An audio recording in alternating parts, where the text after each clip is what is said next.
अस्सलाम वालेकुम, खुश आमदीद। इमरान कुज़ीन में आज हम बात करने वाले हैं अनार के फ़वाइद के बारे में। अनार का ज़िक्र सूरह इनाम में आया है कुरान पाक में। हदीस शरीफ मसनद अहमद की है। रसूल अल्लाह सल्लल्लाहु अलैहि वसल्लम ने फरमाया, अनार को इसके अंदरूनी छिलके समेत जो इसके ऊपर एक वाइट परत होती है, हमें उसको ज़ाया नहीं करना चाहिए, उसे भी अनार के साथ ही खाना चाहिए। अनार को उसके अंदरूनी छिलके समेत खाओ क्योंकि ये मैदे को साफ करता है।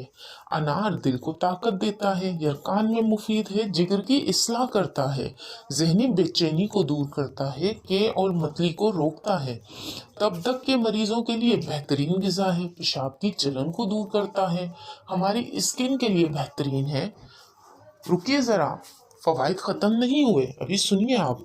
अनार गुर्दों को सेहतमंद रखता है। एक नई तहकीक के मुताबिक अनार का अर्क जो जूस होता है अनार का, गुर्दों को नुकसानात से बचाता है। अनार जिगर की हिफाजत करता है। अनार में एलर्जी दूर करने की सलाहियत होती है। अनार दिल की बीमारियों से बचाता है। अनार में ये पावर होती है कि हमारे कोलेस्ट्रॉल को एतदाल में रखता है। अनार बुढ़ापे को टालता है। अनार ब्लड प्रेशर को नॉर्मल हद तक नॉर्मल रखता है। अनार मेटाबॉलिक सिंड्रोम को बाकायदा बनाता है। इससे खून में शक्कर की सतह मामूल की हद में रहती है। इंसुलिन से हसासियत बेहतर हो जाती है। ये सूजिश का मुकाबला करता है। अनार इन्फेक्शन से भी बचाता है। अनार के दाने में मौजूद जो गुठली होती है हमें वो खानी चाहिए, और हिकमत में तो उसका पाउडर बना के वो दवाओं में इस्तेमाल होता है। अनार जोड़ों में जिन्हें सूजिश हो, दर्द का मसला हो, उनके लिए बहुत फ़ायदेमंद है।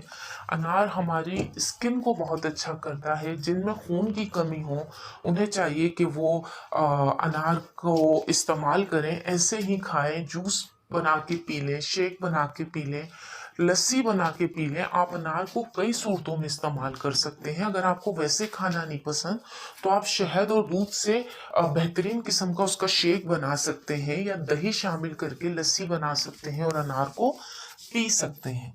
अनार हमारे जिस्म में खून को बढ़ाता है और हमारी स्किन को बहुत अच्छा कर देता है। खैर, वीडियो पसंद आए तो लाइक, शेयर और सब्सक्राइब ज़रूर करें।